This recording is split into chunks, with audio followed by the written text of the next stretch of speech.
कहानी की शुरुआत में धुआंधार बारिश के साथ हमें दिखाया जाता है Republic of Korea Seoul and suddenly हमें दिखाई जाती है 3 मूत की धार। हाँ, जो कर रहे थे ये 3 बंदे, वो भी एक बंदे की कुटाई करके उसके ऊपर वो बीच वाला ऑनियन हेड बोलता भी है कि बारिश में बाहर मूतने का मजा ही और है। तो दूसरे दोनों बंदे सोच में पड़ जाते हैं कि भाई मेडल थोड़ी मिलने वाला ये करके, क्या बोले जा रहा है तू। लेकिन ऑनियन हेड की यही फेटिश होती है कि किसी को पीट के उसको अपना गोल्डन शावर दे। इतने में वो पिटा हुआ बंदा कराते हुए कहता है कि तुम लोगों ने बहुत ही बड़ी गलती कर दी है जिंदगी की। तुम्हें सही में लगता है कि ये करने के बाद तुम लोग बच पाओगे? तो वो बंदा अगेन उसके सर पर अपना पैर रख देता है और उसे रगड़ते हुए पूछता है कि क्या कर लेगा बे तू? मैंने सुना है तू बहुत ही बड़ी कोई रनवे फैमिली से है और साले के मुंह में देखो सोने का दांत। एंड फिर वो तीनों मिलके अगेन उस बंदे को पीटने लगते हैं, काफी बुरी और बदतर बातें बोलते हुए। तभी हम देखते हैं कि जब ऑनियन हेड उस बंदे के सर को कुचलने ही वाला था, तब अचानक से उन सबके पीछे काफी ज्यादा उजाला हो जाता है। वो नोटिस करता है कि उनके पीछे एक बंदा छाता लेकर खड़ा है, कतई बारिश में गन पार्क जैसी आइकॉनिक एंट्री के साथ। एंड वो कहता है तो यहाँ पर हो तुम।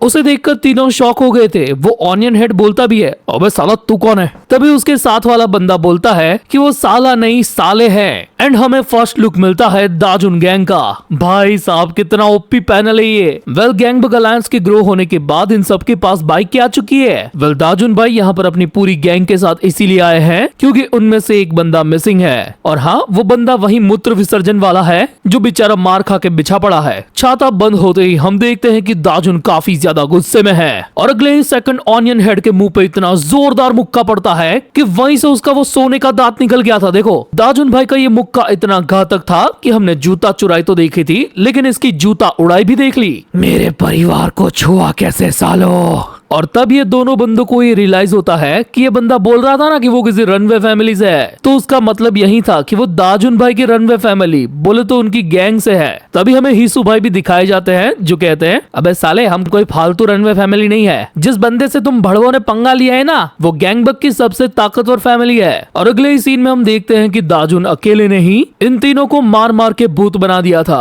और सिर्फ मुक्के नहीं बरसाए थे भाई ने ईंट से ईंट बजाई थी इनकी। अगले सीन में हम देखते हैं कि गैंग के बाकी बंदे उस पीटे हुए बेचारे को ले जा रहे थे और तब भी वो दाजुन भाई से माफी मांग रहा था क्योंकि वो लड़ नहीं पाया। दाजुन को इन सारी चीजों से फर्क नहीं पड़ता। वो कहता है अगर तुम ठीक हो तो अपने आप को साफ करो और घर पर जाओ। हीसू भी वहाँ खड़ा था। वो कहता है हाँ भाई चलो घर पे चलते हैं, वहाँ जाके खाना खाएंगे। हट तेरी माँ की, साले हमसे पंगा लेगा? दाजुन भाई मजे आ गए आज तो, चल जल्दी से घर चलते हैं और बारबेक्यू पार्टी करते हैं। वेल यहाँ हमें हीसू का परिचय भी मिलता है कि वो दाजुन गैंग का नंबर 3 है। तभी दाजुन उसे कहता है कि तू निकल, मैं पीछे पीछे आता हूँ, क्योंकि सडनली इस जगह पर दाजुन को कुछ याद आने लगा था। एंड हम जानते हैं कि हीसू भाई एक नंबर के भुक्खड़ है, तो वो बाइक लेकर निकलने लगता है और जाते जाते ये कहता जाता है कि दाजुन भले तू लीडर है, लेकिन ये मत सोचियो कि मैं तेरे लिए खाना बचाऊंगा। फिर हम देखते हैं कि दाजुन उस खाली बिल्डिंग के अंदर जाने लगता है और अपने मन में यही कहता है कि ये जगह बिल्कुल वैसी ही है। उस रात भी बारिश हो रही थी जब मैं वहाँ मौजूद था। और हाँ, ये दाजुन के पास्ट का सीन है जब उसे स्कूल से और घर से निकाल दिया था और बुलीज उसको पीट रहे थे। तब पहली बार उसने हिम्मत करके ईंट उठाई थी और एक बंदे को बचाई भी थी, लेकिन फिर से वो बंदे उस पर भारी पड़ रहे थे।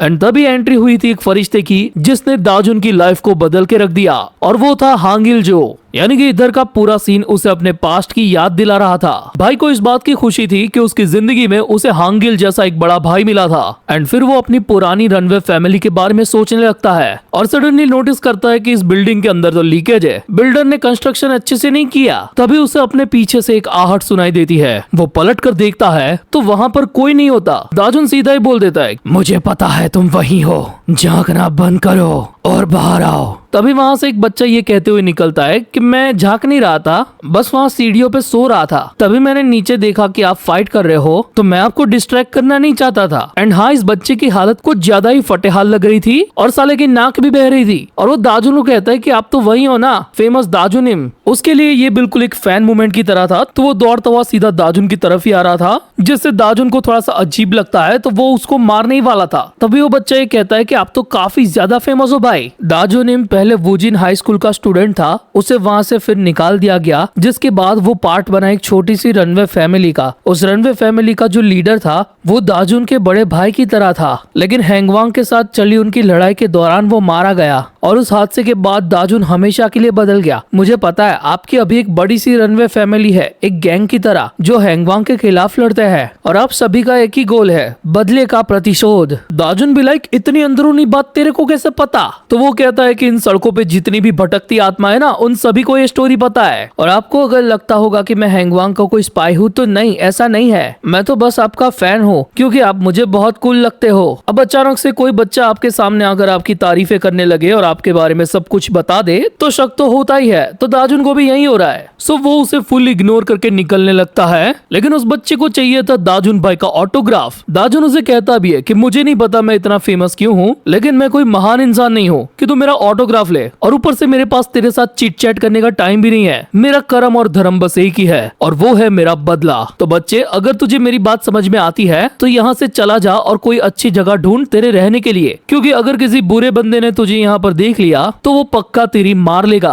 तो आप ही मुझे अपने साथ ले जाओ ना भाई। तो दाजुन उसे सीधा ही मना कर देता है, लेकिन वो इंसिस्ट करता है कि प्लीज मुझे अपने साथ ले जाओ, मैं ऐसे रहूंगा कि मैं एग्जिस्ट ही नहीं करता, मैं आप पे बोझ नहीं बनूंगा। दाजुन कहता है कि अबे साले तू खुद से ही डिसाइड कर ले सब। एंड देन वो बच्चा रिवील करता है कि आने वाले 15 दिनों में वो वैसे भी मरने वाला है। What? फिर अगले ही सीन में हम देखते हैं YJ टावर को, जो है दाजुन भाई की गैंग का हाइड आउट, जिसकी छत पे दाजुन अकेला बैठकर कुछ सोच रहा था। काफी टाइम के बाद उसे ये रियलाइज हुआ कि जब उसने हांगिल से मदद मांगी थी तब हांगिल को कैसा लगा होगा, क्योंकि सिमिलरली आज इस बच्चे ने उससे मदद मांगी। तभी वहाँ पर ग्योम्बेक आकर उसे पूछने लगता है कि आखिर तुम्हें क्या हो गया दाजुन, बस कुछ बंदों की तुमने कुटाई की और इतने से तुम्हारे दिल पे लग गई। तो दाजुन उसे बता देता है कि नहीं, मैं उस बच्चे के बारे में सोच रहा हूँ जिसे मैं यहाँ लेकर आया। उसकी बातों में मुझे थोड़ी सच्चाई लगी और मुझे अपने पास्ट सेल्फ की याद आई। ये सुन के ग्योम की फट जाती है। उसे लगता है कि दाजुन 4 रास्ते से किसी भूत को उठा के लेकर आया है, लेकिन नहीं, असल में वो एक बच्चा ही होता है जिसका वेरिफिकेशन ये लोग भी करते हैं। बट एक पल के लिए सच में ये लोग डर गए थे। दाजुन ने युनडोंग को कहा था कि इस बच्चे का सबसे इंट्रोडक्शन करवा दे। एंड जब ये सारी बातें चल रही होती है तब अचानक से ये बच्चा वाइब्रेट करके जोर से चीख मारता है और खुद के ही नोजी को नूडल की तरह खाने भी लगता है। युनडोंग तुरंत ही उसकी हालत देखकर समझ जाता है कि इसे बुखार है, यानी कि उसने दाजुन को जो बात कही थी वो सही थी। ये बच्चा एक सड़क छापी है और वो उस बिल्डिंग की सीढ़ियों पर सो रहा था। फिर युनडोंग उसे अच्छे कपड़े और एक जैकेट देता है जिसे पहनकर ये बच्चा साथ में आसमान पे चला जाता है। ग्योम उसकी एज को पूछता है तो वो कहता है कि मैं 17 साल का हूँ, बट इमीडिएटली वो रिवील कर देता है कि उसकी कोरियन एज 15 साल है। लेकिन ग्योम को तब भी लग रहा था कि ये झूठ बोल रहा है। दाजुन उससे उसका नाम पूछता है तो ग्योम कहता है कि अबे साले, बिना नाम पूछे तो इसे ले आया था यहाँ। वो बच्चा अपना नाम बताने ही जा रहा था, तभी उसकी नजर पड़ती है वहाँ पड़े न्यूज़पेपर पर। वो एक खबर को देखता है और फिर अपना नाम बताता है युनवू। लेकिन इससे पहले ग्योम्बेक अपनी इन्वेस्टिगेशन और भी ज्यादा करे, एक बंदा इन सबको बुलाने आ जाता है कि चलो भाइयों बारबेक्यू पार्टी करते हैं। और फिर बस पार्टी शुरू। हिसो भाई ने युनवू को अपनी तरह भुक्खड़ बना दिया था, लेकिन ग्योम का शक अभी भी दूर नहीं हुआ था। वो दाजुन से इस बच्चे की उस 15 दिन बाद मरने वाली बात पूछता है तो दाजुन बताता है कि मैंने भी इस बारे में उससे पूछा था, लेकिन उसने कहा कि ये एक सीक्रेट है। दाजुन, ये भी तो हो सकता है कि ये हैंगवांग वालों की कोई चाल हो और उन लोगों ने ही इसे यहाँ पर भेजा हो। तो दाजुन का कहना था कि हम इस पर पूरी नजर रखेंगे एंड अगर कुछ भी गलत लगा तो तुरंत ही एक्शन लेंगे, क्योंकि ऐसी बारिश और ठंड के अंदर इसे घर से बाहर फेंक दिया और इसे कुछ हो गया तो इसके लिए दाजुन को फिर रिग्रेट होगा। ग्योम कहता है कि तू काफी ज्यादा सिंपैथेटिक बन रहा है भाई, बिल्कुल हर बार की तरह तू अंदर से काफी सॉफ्ट ही है। सो इसके बाद से इन लोगों ने युनवू को अपने पास रख लिया, लेकिन कुछ कंडीशंस के साथ कि वो सब लोगों से अलग सोएगा उसके अपने रूम में, और उस रूम के अंदर उसके जाने के बाद रूम को बाहर से लॉक कर दिया जाएगा। एंड असल में वो एक बच्चा है तो हर बार उसकी तलाशी ली जाएगी कि कहीं उसके पास कोई हथियार तो नहीं है। लेकिन युनवू को ये सारी चीजें मंजूर थी, वो तो हंस रहा था। और ऐसे ही धीरे धीरे कुछ दिन बीतते हैं और युनवू उन सब के साथ घुल मिल जाता है। वो 1-2 बार दाजुन गैंग के साथ मिशन पर भी जाता है और फिर अपनी जैकेट पे दाजुन का ऑटोग्राफ भी ले लेता है। और ऐसे ही काफी सारी मस्ती और मजे करते हुए वो उन लोगों के साथ रहने लगता है। तो धीरे धीरे ग्योम और दाजुन का शक भी दूर हो जाता है। लेकिन वो 15 दिन खत्म होते उससे पहले ही वो लोग आपस में बैठ के कुछ मीटिंग करते हैं, लेकिन इस चीज पर सबकी अलग अलग ओपिनियन थी। हिसू को लगता है कि ऐसा भी हो सकता है ना कि कोई उसके पीछे पड़ा हो और उसका मर्डर कर दे। वैसे दाजुन के दिमाग में कुछ और बातें चल रही थी और ग्योम की अपनी ओपिनियन थी। तभी हिसू खड़ा होकर कहता है कि भाई छोड़ो यार, अभी से सोच के क्या करेंगे, अभी तो 15 दिन होने में देर है यार। अगर कोई उसे मारने भी आया तो हम उसे मौत से बचाएंगे। तभी एक बंदा काफी स्पीड में उनके मीटिंग रूम में घुस आता है और कहता है भाई लोग, आप आपको ये चीज देखनी चाहिए। और वो होता है एक बड़ा सा धारदार नाइफ जो कि इनको मिला था युनवू की रूम की तलाशी के दौरान। एक बंदा कहता भी है कि मैंने युनवू को बेसमेंट की तरफ जाते हुए देखा था, लेकिन कल मैंने उतना ध्यान नहीं दिया। हिजू बोलता है कोई बात नहीं, हम पहले उससे रीजन पूछेंगे फिर डिसीजन लेंगे। लेकिन ग्योम का शक और भी ज्यादा तेज हो गया था। लेकिन दाजुन भाई डायरेक्ट ही अपना फैसला सुना देते हैं जो था उनके बनाए रूल्स के अकॉर्डिंग। वेल युनवू को यहाँ पर रखने की तीसरी ही कंडीशन ये थी कि वो अपने साथ हथियार नहीं रखेगा। लेकिन अब वो दाजुन का भी भरोसा तोड़ चुका है, तो दाजुन को ये ज्यादा रिस्क लेना ही नहीं है, क्योंकि उसे अपनी रनवे फैमिली को प्रोटेक्ट भी तो करना है। सो जिस पे भरोसा ही नहीं है उसे रख के क्या फायदा। इतना बोल के दाजुन उसे कह देता है कि युनवू अब तुम यहाँ पर नहीं रह सकते, इसी में तुम्हारी और हमारी पूरी गैंग की भलाई है। युनडोंग का मन अभी भी नहीं मान रहा होता, लेकिन हिसू उसे चुप करवा देता है। दाजुन कहता है कि मुझे ये करने का मन नहीं हो रहा, लेकिन तूने अपने प्रॉमिस को तोड़ा युनवू। तो युनवू भी उसकी बात में हामी भरता है और अपने रास्ते निकल पड़ता है। उसे जाता हुआ देखकर दाजुन माफी भी मांगता है, क्योंकि वो चाहकर भी उस पर भरोसा नहीं कर सकता। चिंता मत करिए दाजुन भाई, भले ही मुझे एक परिवार के बारे में उतना नहीं पता, लेकिन मैं ये तो जानता हूँ कि बदला लेने की चाहत कैसी होती है। और हाँ, यहाँ से जाते हुए भी उसके मुंह पे स्माइल थी। दाजुन उसके इस जेस्चर को देखकर काफी ज्यादा शॉक था। तभी युनवू अचानक से पलटता है और झुककर उन सभी को जहाँ पना तुसी ग्रेटो वाला सैल्यूट भी करता है और उन सबको कहता है कि शायद अब मैं समझ गया हूँ कि एक परिवार कैसा होता है। फिर बैकग्राउंड में हमें ग्योमबेक बताता है। फिर उस दिन के बाद से हमने युनवू को कभी नहीं देखा, वो ऐसे गायब हो गया जैसे हमारे बीच कभी था ही नहीं। फिर हम देखते हैं युनडोंग को, जो युनवू को काफी ज्यादा मिस कर रहा था। तभी वो नोटिस करता है कि गैंग के कुछ बंदे मोबाइल में कोई खतरनाक चीज देख रहे हैं। एंड जब उसके पूछने पर वो लोग उसे वो चीज दिखाते हैं तो युनडोंग भी काफी ज्यादा शॉक हो जाता है। वो काफी स्पीड में भागता हुआ टेरेस पर दाजुन के पास जाता है। एंड दाजुन को लगता है कि ये अगेन प्रोटीन शेक लेकर आ गया। अरे वो नहीं दाजुन भाई, ये फोन में देखो। और फोन के अंदर का सीन देखकर दाजुन भाई भी दंग रह जाते हैं। उसमें चल रही थी न्यूज और रिपोर्टर बोलता है, दर्शक मित्रों, मैं ये चीज आप सभी को वापस से बताता हूँ। आपके सामने लाइव विजुअल दिख रहे हैं पी होटल इंचियोन से, जहाँ रैंडम वेपन असॉल्ट चल रहा है। जिस पर्सन को इसमें धमकी दी जा रही है वो है चेयरमैन ऑफ ऑर्डरम वांग युंग चॉक। दाजुन भाई, जिस बच्चे ने हाथ में चाकू पकड़ा है उसे ध्यान से देखो। और जब दाजुन ध्यान से देखता है तो उसे पता चलता है कि वो और कोई नहीं बल्कि युनवू है, बिकॉज उसने वही जैकेट पहनी थी जिस पर दाजुन ने अपना ऑटोग्राफ दिया था। तभी हम देखते हैं उस विजुअल को जहां युनवू काफी ज्यादा गुस्से में उस बंदे के गले पे चाकू लगाया हुआ था और गुस्से के साथ उसके मन में वही बातें चल रही थी जो उसने आखिरी बार दाजुन को कही थी कि भले ही उसको परिवार के बारे में पता नहीं है, लेकिन मैं ये जानता हूँ कि बदले की चाहत क्या है। तभी ऑथर हमें कहते हैं यही शुरुआत है एक बड़े युद्ध की, क्योंकि इंचियोन में जिस होटल के बाहर ये चल रहा था तो ये आवाजें सुनकर वहाँ से एक स्टूडेंट बाहर निकलता है जो है स्टडी ग्रुप का MC गामन। ये टकराव होने वाला है उन महानायकों के बीच में जिनकी दुनिया और तौर तरीके अलग है। एक जो हमेशा सोच समझ कर लड़ता है और दूसरा जिसके लिए लड़ाई सोच से ज्यादा मायने रखती है। फिर हमें कुछ टाइम पहले का सीन दिखाया जाता है इंचियोन का, जहाँ की एक लाइब्रेरी के अंदर गामिन फुल कंसंट्रेट करके पढ़ रहा था, पर वहाँ पर रहे बाकी स्टूडेंट्स का ध्यान उसके डेस्क पर से आ रही आवाज पर था। वो जब भी कोई गलत आंसर लिखता था तो उसे लंबी लाइन से कैंसिल करता था और सही वाले पर बड़ा सा राउंड बनाता था और नॉर्मल पढ़ाई करते हुए भी काफी ज्यादा प्रेशर में आ जाता था और उस वजह से वो सारी आवाजें उसके मुंह से निकल रही थी, जिससे लाइब्रेरी के बाकी स्टूडेंट्स कंफ्यूज हो जाते। पर उनका ध्यान भी गामिन पर इसीलिए था क्योंकि आज शायद वो अपना ही रिकॉर्ड तोड़ने वाला था। वो था 3 से ज्यादा आंसर्स को करेक्ट लिखना। लेकिन तभी गामिन के पीछे एक चिरांड बंदा आ जाता है काफी गुस्से में। तो साले दिमाग से पैदल, तेरी अकल ठिकाने पर है कि नहीं? कितनी आवाज करता रहता है, ये जगह क्या तेरे बाप की है? वेल गामिन उससे माफी मांगने की कोशिश करता है, लेकिन जो बंदे उन लोगों को देख रहे थे ना, वो लोग ये बातें कर रहे होते हैं कि ये जो चश्मिश चिरांड अभी गामिन को ज्ञान पेल रहा है ना, वो खुद ही सिविल सर्विस के एग्जाम में फेल हुआ है और अपनी फ्रस्ट्रेशन वो गामिन को बुरा भला बोल के निकाल रहा है। उसके सॉरी कहने के बावजूद वो साला उसकी किताब उठा लेता है और खुद से उसके सारे आंसर्स को इनकरेक्ट करने लगता है और फिर उस बुक को वहीं से फेंकते हुए बोलता जाता है, इससे अच्छा तो तू कोई स्किल सीख ले बच्चे, तेरे माँ बाप का पैसा बर्बाद मत कर, ऐसी चीजों के पीछे भागी मत जो होने ही नहीं वाली, इसी में तेरे फैमिली की भलाई है। वो गॉसिप करने वाले बंदे बोलते भी है, ये अपने बारे में बोल रहा था कि उसके बारे में। तभी उस चिरांड बंदे का दोस्त उसे अपने तरीके से गामिन के बारे में बताने की कोशिश करता है। तभी गामिन भी अपनी जगह पर से उसे कहता है कि मैं कोशिश करना कभी नहीं छोड़ूंगा, मैं कॉलेज में जाकर रहूंगा अपनी खुद की पढ़ाई के दम पर, न मैंने हार मानी है और ना ही आगे मानूंगा। भाई की डायलॉग डिलीवरी देख के वहाँ की लौंडिया स्टूडेंट इम्प्रेस, लेकिन चिरांड को पंगा लेने की चुल कुछ ज्यादा ही थी। वो गामिन को उकसाने के लिए जाने ही वाला था, तभी गलती से वो किसी और बंदे से टकरा जाता है और उसको गालियां बकने लगता है। और अगले ही सीन में हम देखते हैं कि चिरांड बाई फ्लोर पे बिछे पड़े हैं और उसको बिछाने वाला होता है वही तगड़ा बंदा जो सीधा गामिन को चश्मिश बोलता है, क्योंकि उसी से सारे लफड़े की शुरुआत हुई थी। फिर हमें उस जगह के बाहर का सीन दिखाया जाता है और छत पर चिरांड बंदे के दोस्त ने उसको हवा खिलाकर होश में लाया होता है, लेकिन ये साला अब भी सुधरा नहीं होता। वो बोलता है कि मैं पुलिस को बुलाऊंगा, उस गैंगस्टर को पकड़वाऊंगा, लेकिन उसका फ्रेंड ये रिवील करता है कि अब तुझे चिंता करने की जरूरत नहीं है, वो जो चश्मिश बंदा था ना वो खुद अब इस सारे मामले को निपटाएगा। और हम देखते हैं कि बिल्डिंग के पिछवाड़े में उस हट्टे कट्टे बंदे की गैंग के लोगों ने गामिन को घेर के रखा है। वेल स्टूडेंट्स लोगों के बीच में गामिन भी थोड़ा सा फेमस है, क्योंकि करंटली वो अपनी पूरी स्कूल को टेक ओवर कर चुका है और वहाँ का नंबर 1 फाइटर है। और अभी जो येलो जैकेट उसे चैलेंज कर रहा है ना, वो है बुचियन का नंबर 1। और ये सारे लफड़े को छत के ऊपर से वो चिरांड बंदा और उसका दोस्त देख रहे थे।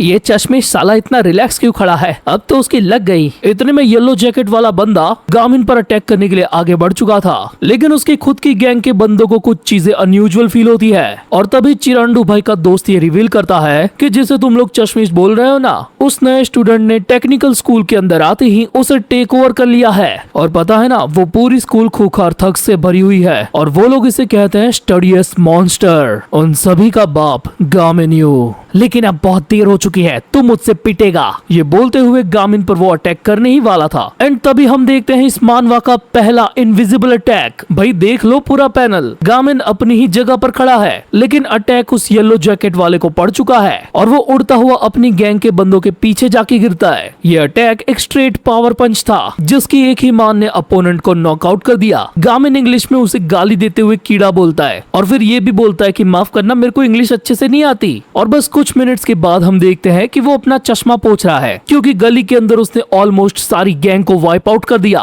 वैसे अभी वो अपने फादर के साथ फोन पर बात कर रहा है, जो उसे कहीं पे बुला रहे हैं। फिर अगेन हमें शॉर्ट में इसकी स्टोरी बताई जाती है कि इसका गोल है अच्छी कॉलेज के अंदर एडमिशन लेना, एंड इसीलिए उसने इन थग्स वाले स्कूल के अंदर एडमिशन लिया, क्योंकि यहाँ पर कोई ज्यादा पढ़ाई नहीं करता, तो ये कम पढ़ाई करके भी आगे निकल सकता है। लेकिन इन सब के बावजूद भी उसे बार बार फाइट्स के अंदर इन्वॉल्व होना पड़ता है। और ये चीज वो सिर्फ अपने लिए नहीं करता, बल्कि कुछ लोग हैं जो उसकी परवाह करते हैं और स्टडी ग्रुप में उसका साथ भी देते हैं। वेल फादर के साथ कॉल पर बात करने के बाद अब वो उस जगह पर जाने के लिए निकलने वाला है, और वो जगह होती है होटल पी, जिसके बाहर युनवू ने प्रेजेंट में कांड किया है। सो अभी हम पास्ट की कुछ देर पहले का ही सीन देख रहे हैं, जब गामिन इस डेस्टिनेशन पर लेट पहुंचा था और भागते हुए गलती से उसके पैरों से किसी को ठोकर लग जाती है और वो गिर जाता है। गामिन उसे पूछता भी है कि क्या तू ठीक है बच्चे, लेकिन छोटा युनवू बिना जवाब दिए वहाँ से आगे निकल जाता है। लेकिन तब तक गामिन की नजर उस जैकेट के पीछे लिखे हुए नाम पर पड़ चुकी थी, जो कि है दाजुन भाई का ऑटोग्राफ। वेल होटल के अंदर चल रहा था एक बहुत ही बड़ा सेमिनार, जहां भाषण दे रहा था ऑट्रिम कंपनी का चेयरमैन। लाइक हम ये अच्छे काम करेंगे, फलाना ढिमकाना। फिर उसकी बात पे 4 लोग मुंह फेर के तालियां बजा देते हैं फ्री की दारू पी के, जिसके सेलिब्रेशन के तौर पर चेयरमैन इनको अच्छा खाना भी खिला देता है। सर्व करते हुए बेचारे वेटर्स की सुलग जाती है कि ये भड़वे कितना महंगा खाना ठूस रहे हैं, साला इनका एक टाइम का खाना अपन के 10 दिन की पगार है। फिर उनकी ही बातों से हमें पता चलता है कि ये सारा तामझाम इसी वजह से चल रहा है, क्योंकि इनकी कंपनी ने अभी एक दवाई लॉन्च की है और उसको पूरी इंडस्ट्री में प्रमोट करने के लिए ये लोग ये सब चीज कर रहे हैं। यहाँ पर काफी नामचीन डॉक्टर्स वगैरह भी आए होते हैं और उन्हीं में से एक होते हैं डॉक्टर जुंगो, जो है गामिन के फादर। ये बेचारे वेटर्स को लगता है कि डॉक्टर जुंगो के बाजू में जो बंदा बैठा है ना, वो भी आने वाले टाइम में बहुत ही बड़ा डॉक्टर बनेगा, लेकिन असल में वो होता है गामिन, जो चेयरमैन द्वारा दी गई इंग्लिश स्पीच को अभी तक प्रोसेस ही नहीं कर पाया। वो वहाँ पर बैठे बैठे इस सदमे में जा चुका था कि मेरे बाप के सामने मेरी इज्जत चली जाएगी यार। लेकिन पापा जी गामिन को फुल सपोर्ट कर रहे थे। उन्होंने उसको यहाँ पर इसीलिए बुलाया था क्योंकि काफी टाइम से बाप बेटे ने साथ में लंच नहीं किया था। वो कहते भी है कि बेटा तू बहुत मेहनत करके पढ़ाई कर रहा है तो थोड़ा इंजॉयमेंट भी चलता है। लेकिन गामिन अपने सामने अल्ट्रा प्रोमैक्स अमीर लोगों को देखकर काफी इनसिक्योर हो जाता है। उसे लगता है कि ये लोग कितने ज्यादा स्मार्ट होंगे, लेकिन पापा जी कहते हैं कि ये असलियत नहीं है बेटा, आधे से ज्यादा लोगों को तो यहाँ कुछ भी समझ नहीं आता, बस वो लोग फैंसी वर्ड्स बोलते हैं जो थोड़े हैवी फील होते हैं। बाकी स्कूल के स्टूडेंट को तो छोड़ो, ये एक प्रैक्टिस डॉक्टर्स को भी समझ में ना आए ऐसी भाषा थी। ये ऑट्रिम कंपनी वाले असल में पैसों के पीछे ऑब्सेस्ड है, जो मुझे जरा भी पसंद नहीं। मैं यहाँ पर इसीलिए आया हूँ क्योंकि मेरे करीबी प्रोफेसर ने मुझे आने को कहा था। तभी गामिन धीरे आवाज में कहता है, डैड वो चेयरमैन आपके पीछे खड़े हैं। तो हाँ, यहाँ पर पापा की तारीफों का ठप्पा हो गया था, लेकिन चेयरमैन वांग युनचुक कुछ ज्यादा रिएक्ट नहीं करता। वो डॉक्टर साहब के साथ काफी अच्छे से बातें करता है क्योंकि वो बहुत बड़े सर्जन हैं। और तभी उसकी नजर पड़ती है गामिन पर और वो समझ जाता है कि वो इन्हीं का बेटा है। उसे लगता है कि गामिन भी फ्यूचर में बहुत ही बड़ा सर्जन बनने वाला है, तो वो उसे उसके स्कूल के बारे में पूछता है। लेकिन गामिन के यहीं पर पसीने छूट जाते हैं क्योंकि वो कतई बदमाशों की स्कूल से है। लेकिन तभी पापा जी गामिन की स्कूल का नाम रिवील कर देते हैं, युशियोंग टेक्निकल हाई। ये स्कूल अपने इंचियोन में ही है। गामिन भी लाइक बापूजी नहीं बताने का था यार, क्योंकि ये सुन के चेयरमैन के बॉडीगार्ड के मुंह से भी निकल जाता है, अबे वो तो कतई कचरा स्कूल है। और कहीं ना कहीं ये चीज चेयरमैन को भी अच्छे से पता है। मुझे लगा था बेटा अपने बाप की तरह ही होगा, लेकिन अब लगता है कि तुम्हें अपने बाप की बराबरी करने के लिए काफी कड़ी मेहनत करनी पड़ेगी। ये कहते हुए वो गामिन के कंधे पे हाथ रखने ही वाला था, तभी पापा जी उसे बीच में ही रोक लेते हैं। आपकी सहानुभूति देखकर काफी अच्छा लगा चेयरमैन, लेकिन अब इसकी कोई जरूरत नहीं है। अपनी कमियों को समझना और उन्हें दूर करने के लिए कड़ी मेहनत करना, ये कुछ ऐसा है जिसके बारे में मैं एक स्टूडेंट के तौर पर कभी सोच भी नहीं सकता था। यानी कि मेरा बेटा किसी और से काफी ज्यादा मेहनत कर रहा है। ये सुन के चेयरमैन वांग युक काफी ज्यादा शॉक हो गया था और फिर वहाँ से निकलते हुए वो कहता है, मेहनत करना वो तो गधे भी करते हैं, लेकिन सही मायनों में तरक्की का क्या। और साले की ये बात गामिन के दिल पे लगी होती है। देखा, मुझे इसी वजह से कोरिया से नफरत है। गामिन कहता है, डैड माफ करना, मैं वो बेटा नहीं बन पाया जिस पर आप प्राउड कर सको। लेकिन तभी वो उसके साथ मस्ती करने लगते हैं और उसे कहते हैं कि अपने मॉम डैड के सामने इस बारे में बुरा फील करने की जरूरत नहीं है। फिर हम देखते हैं चेयरमैन वांग युक का असली चेहरा, जो इस दिखावे की पार्टी को छड़ के सीधा अपनी मेन बिल्डिंग पे निकल रहा है और बोलता है कि मैंने जानबूझ के डॉक्टर जुंगो के बेटे की स्कूल के बारे में पूछा ताकि वो शर्मिंदा हो। न पैसे और न ही कोई वैल्यू, आखिर काहे का मेडिकल हीरो। मुझे लगा था उसके यहाँ आने से उसे अच्छा लगेगा, लेकिन साले ने मेरे पर्सनल डॉक्टर वाले ऑफर को ही ठुकरा दिया। तभी चेयरमैन का बॉडीगार्ड ये नोटिस करता है कि उनके साइड में एक बच्चा चल रहा है जिसके हाथ में एक बड़ा सा नाइफ है, एंड वी नो कि वो युनवो है। तो इसी पॉइंट से ये कहानी वापस से आती है प्रेजेंट में, जब गामिन उस होटल से बाहर निकल रहा था क्योंकि खाने खजाने का प्रोग्राम खत्म हो चुका था और सेमिनार का नेक्स्ट पार्ट काफी ज्यादा बोरिंग होने वाला था। लेकिन भाई के दिमाग में अब भी उस साले चेयरमैन वांग युक की बातें गूंज रही थी। तभी वो देखता है कि बिल्डिंग के कॉरिडोर में भागादौड़ी मच गई है क्योंकि एंट्रेंस पर ही चेयरमैन को किसी ने धर दबोचा है। और बॉडीगार्ड एंड सेक्रेटरी किसको गार्ड कर रहे थे? खुद के ऑक्सीजन को। वो बड़वे दूर से युनवो को धमकी दे रहे थे कि बच्चे तू क्या ये करके बच जाएगा, तुझे ऐसा लगता है? मुझे पता है मैं नहीं बचूंगा, लेकिन इस पर आपका क्या कहना है? क्या आपने मुझे पहचाना? यानी कि पक्का इस चेयरमैन का कोई कनेक्शन युनवो के साथ है। गामिन भी इस पूरे वाक्य को देख रहा था और वो तुरंत ही पहचान जाता है कि ये तो वही बच्चा है जो यहाँ आते टाइम मुझसे टकरा के गिर गया था। युनवो चेयरमैन से कहता है कि अगर तुम मुझे पहचान लोगे तो मैं तुम्हें जाने दूंगा। लेकिन चेयरमैन की तो फटी पड़ी थी, उसे लगता था कि ये कोई नशेड़ी है या फिर कोई ऐसा बच्चा है जिसके बाप को मैंने गलती से फायर कर दिया होगा। लेकिन अगले ही पल ध्यान से देखने पर वो युनवो को शायद से रिकॉग्नाइज कर लेता है। लेकिन इतनी सारी पब्लिक को अपने सामने देख के वो खुद को यही बोलता रहता है कि मैं इनके सामने तो नहीं मर सकता, एंड फिर ओवर एक्टिंग करते हुए जोर से चिल्लाने लगता है कि साला मुझे कैसे पता होगा तू साले कौन है और कहां से आया है। और बस उसकी ये बात सुनकर युनवो अपना काम करने ही वाला था, जिसको गामिन दूर खड़ा हुआ भाप लिया था क्योंकि युनवो ने अपनी ग्रिप को टाइट कर लिया था एंड तुरंत ही वो उस चेयरमैन को बाबू डकैत बनाने ही वाला था। उस एक ही पल के अंदर गामिन के दिमाग में कई सारे ख्याल आने लगते हैं, लाइक कैसे इस भड़वे चेयरमैन ने उसके बाप के सामने उसे नीचा दिखाया, तो आखिर वो उसे क्यों ही बचाए, मरने दे साले को। उधर युनवो चेयरमैन को कहता है कि अब बाकी की जिंदगी हेल में एंजॉय करियो। और तभी हम देखते हैं कि गामिन कमाल की बैक फ्लिप मारता हुआ उन दोनों के पीछे से उड़ता हुआ आता है और युनवो की आंखों को कवर कर लेता है और उसे घुमा के चेयरमैन से दूर कर देता है। इस पूरे टाइम पे वो खुद को मन में यही बोले जा रहा था, साले गामिन तू ये क्या करे जा रहा है। लेकिन कांड ऑलरेडी हो चुका था। चेयरमैन के बॉडीगार्ड वापस से उसको गार्ड कर लेते हैं और बाकी दो मुस्टंडे सूरवीर बनते हुए युनवो को पकड़ने जाते हैं। वो पलक झपकते ही इन दोनों पर कट्स लगाकर फुल स्पीड में आगे भाग जाता है। तभी गामिन काफी स्पीड में स्लाइड करता हुआ आता है और युनवो के पैर पे मार के उसे हवा में उछाल देता है और उसे जोर से पटक कर जमीन में दबा देता है। माफ करना, लेकिन आज तू मुझसे 2 बार टकराया है। यहाँ फ्रिक्शन ऑफ सेकंड्स के अंदर काफी सारी चीजें एक साथ चल रही थी। एक तरफ गार्ड्स भागते हुए उनकी तरफ आ रहे थे, तभी वो नोटिस करता है कि युनवू के हाथ में नाइफ है ही नहीं, क्योंकि वो युनवू के साथ काफी ऊपर उछल गया था जो फुल स्पीड में अभी नीचे आ रहा है एंड वो गामिन के काफी क्लोज आ चुका है। लेकिन उस नाइफ के गिरने से पहले ही गामिन खुद को गार्ड कर चुका था, जिस वजह से वो चाकू जमीन पे टप्पा खा के वापस से युनवू के हाथ में चला जाता है एंड अगले ही सेकंड वो उससे गामिन पर अटैक कर देता है। वैसे वो अटैक उसने गामिन की बॉडी पर नहीं बल्कि हाथ पर किया था। तभी अपने लौंडे को सुनाई देती है उसके बाप की आवाज, जो चिल्लाकर दौड़ते हुए उसकी तरफ आ रहे थे और बस इतना ध्यान हटते ही युनवू तुरंत ही गामिन से छूटकर भागने लगता है। वो इतनी तेजी से दौड़ रहा था कि चेयरमैन के सिक्योरिटी गार्ड्स भी उस तक पहुंच नहीं पा रहे थे।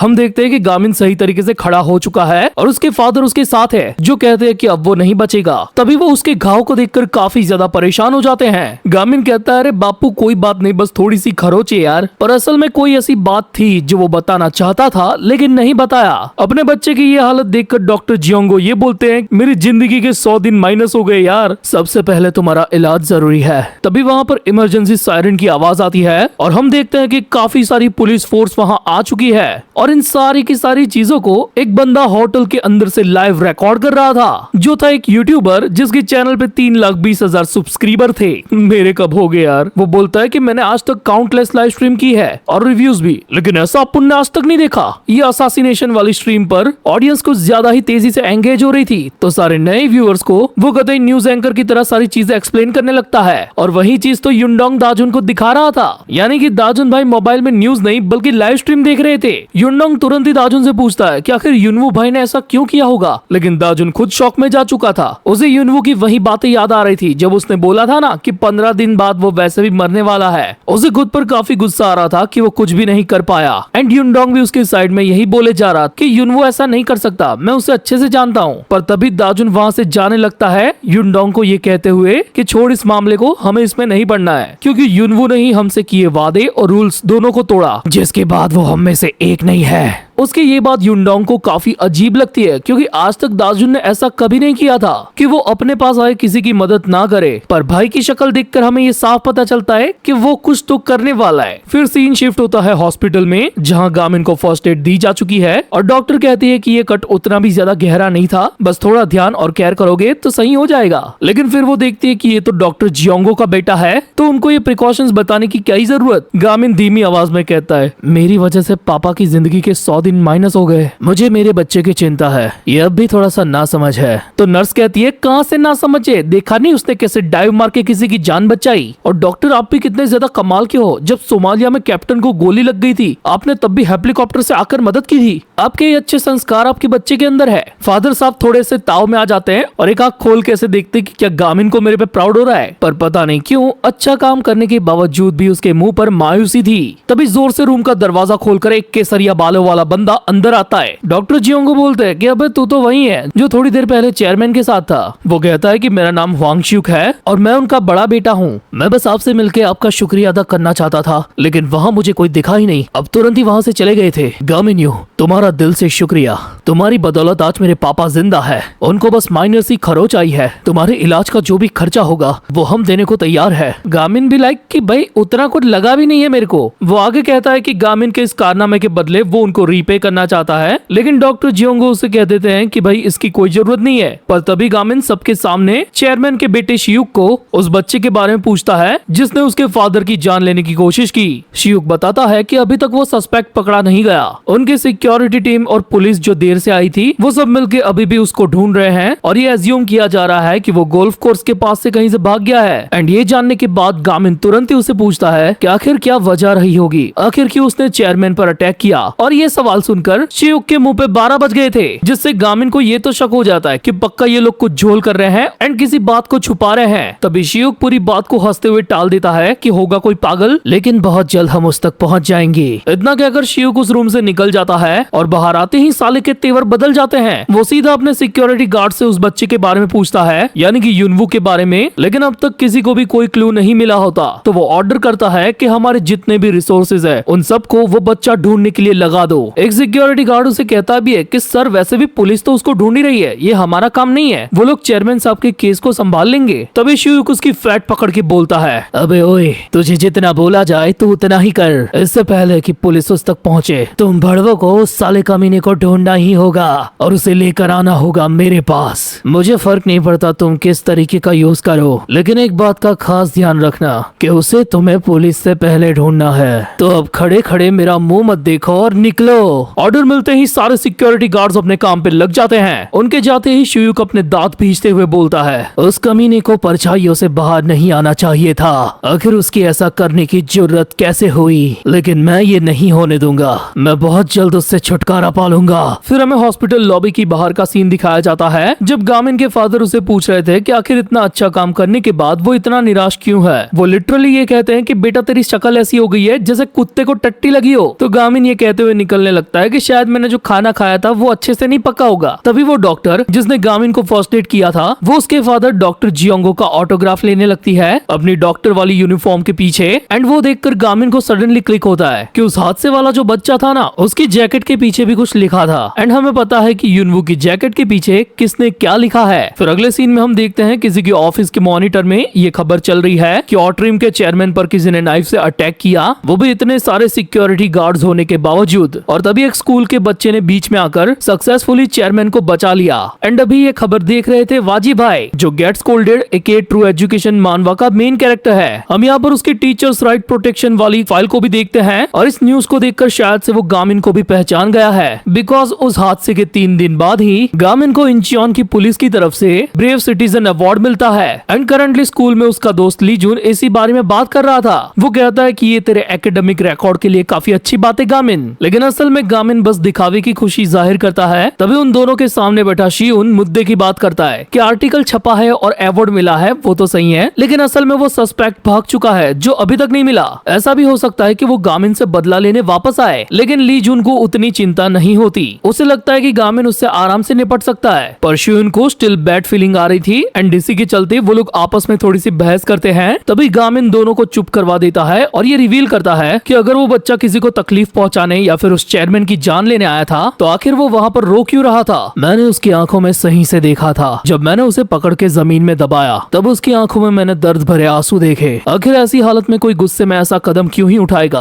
और तभी गामिन के पीछे से आवाज आती है, क्या इसीलिए तुमने उसे जाने दिया। एंड इसी दमदार आवाज के साथ गामिन की स्कूल के अंदर दमदार एंट्री हो चुकी है दाजुन भाई की। मुझे पता है तूने कोई गलती नहीं की, बल्कि जानबूझ के उसे जाने दिया।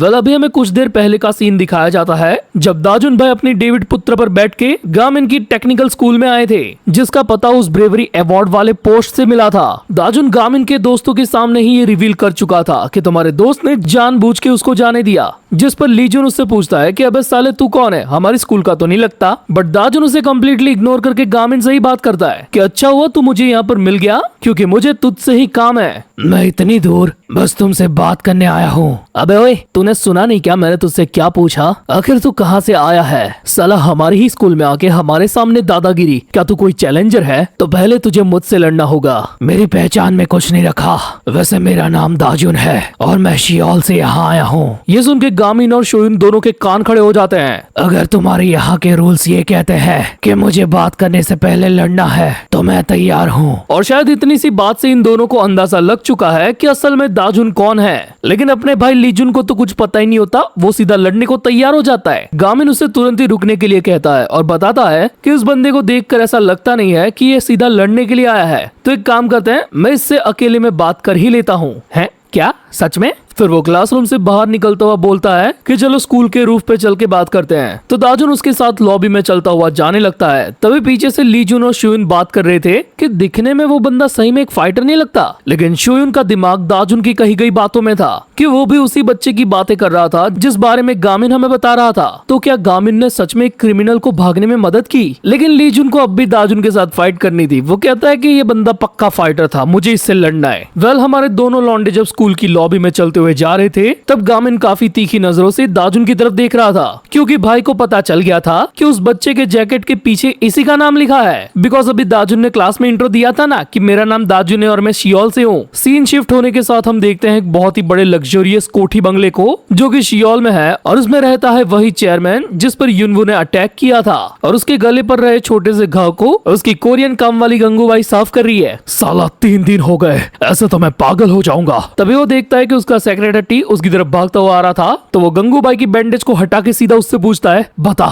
जल्दी भोग साले, क्या वो तुम्हारे हाथ लगा? अरे नहीं सर, मैं बस यही बताने आया हूँ कि अब तक हमारे हाथ में कुछ नहीं लगा, और वो इसीलिए क्योंकि वो क्रिमिनल साला हर एक सीसीटीवी कैमरा से बचता हुआ ट्रैवल कर रहा है, लेकिन हाँ हमारे हाथों में सुराग लग रहे हैं। अच्छा ये बात है, तो उसकी तलाश जारी रखो। तभी उनको कोई ऊपर से कहता है कि आप लोग इस मामले को कुछ ज्यादा नहीं खींच रहे, जिसने आप पर अटैक किया था वो तो अभी तक पकड़ा भी नहीं गया। ये तो काफी अजीब बात है पापा। एंड ये सुंदरी होती है चेयरमैन साहब की बेटी, जिसका नाम है शिया। वो कहते हैं कि वैसे तो आप लोग बस उसे पकड़ के सजा देना चाहते थे, लेकिन आपकी बातों से ये लग नहीं रहा कि आप यही करके रुक जाओगे। इतना सुन के उसके बाप का मत्था सनक जाता है। वो कहता है कि तू वापस से पार्टी करने जा रही है, अपने बाप के पैसों से बस नशे ही करने हैं। जरा अपने बड़े भाई को देखो, कितना जिम्मेदार बन गया है वो। उतने में घर के हॉल में बड़े भाई की एंट्री भी हो जाती है। शिया अपने भाई शियू को तुरंत ही कहती है कि बड़े भाई, डैड ना आपसे खेल खेलना चाहते, अपनी सीरियस बातों को यहाँ से स्टार्ट करो और आपस में ही खेलो। मैं इस मामले से पूरे तरीके से बाहर हूँ, मुझे इसमें पढ़ना ही नहीं है। धन्यवाद आपका, आपका दिन शुभ रहे। उसकी इन बातों से चेयरमैन इतना ज्यादा गुस्सा हो जाता है कि चिल्ला के बोलता है कि मेरी जायदाद में से तुझे फूटी कौड़ी नहीं दूंगा मैं। But Shia doesn't give a fuck about it. तुमने देखा ना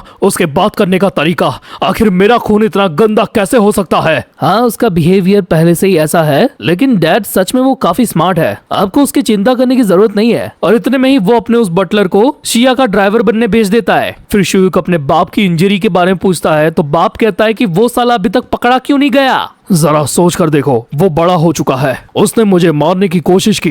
कुछ कहा नहीं जा सकता डैड, इसलिए आपको थोड़े टाइम तक घर में ही रहना होगा। मौका अच्छा है, आप आराम कर सकते हो, तब तक इस पूरे लफड़े का ध्यान मैं रखूंगा। वांग्यू अपने बेटे को कहता है कि तुम जो भी प्लान कर रहे हो जल्दी करनी होगी, इससे पहले कि पुलिस उसे पकड़ ले और वो सच सामने आ जाए। लगता है डैड की यहाँ चोट का निशान पड़ जाएगा, लेकिन ये ठीक हो जाएगा और ऐसा लगेगा जैसे कुछ हुआ ही नहीं हो। ये बोलते हुए वो रेफर कर रहा था युनवू को, जो भी इंचियोन की गलियों में भाग रहा है। शियूक इसे बिल्कुल उस घाव की तरह दुनिया से मिटाना चाहता है, और इसका असल रीजन हमें आगे पता चलेगा। सीन शिफ्ट होता है यूशोंग study winter break reminder study पर। बोले तो गामिन भाई के स्कूल की एक्स्ट्रा क्लासेस, जिसके लिए क्लास में अभी एंट्री मारती है जिनवू, जो स्टडी ग्रुप की फीमेल लीडर है। और क्लास में आकर वो देखती है कि वहाँ शोयुन के अलावा और कोई भी नहीं है। वो जिनवू को बताता है कि गामिन से मिलने कोई बंदा आया था और उसके साथ वो बात करता हुआ रूफटॉप पे गया है। इस बात से वो भी काफी ज्यादा सरप्राइज होती है, लेकिन वो शोयुन को बताती है कि टीचर बस थोड़ी ही देर में आ रहे हैं, एंड इस वजह से उसे गामिन को अभी ही बुलाने जाना होगा। तो शोयुन सीढ़ियों से होता हुआ जा रहा होता है रूफ की तरफ, और उसके दिमाग में यही बातें चल रही होती है कि वो दोनों साले इतनी तो कौन सी प्राइवेट बातें कर रहे होंगे कि इतना टाइम लग गया। लेकिन जैसे ही वो रूफ पर पहुंचकर उसका दरवाजा खोलता है, तो अपनी आंखों के सामने एक नजारा देखकर काफी दंग रह जाता है, क्योंकि उसे हवा में उड़ता हुआ दिखाई पड़ता है गामिन का चश्मा।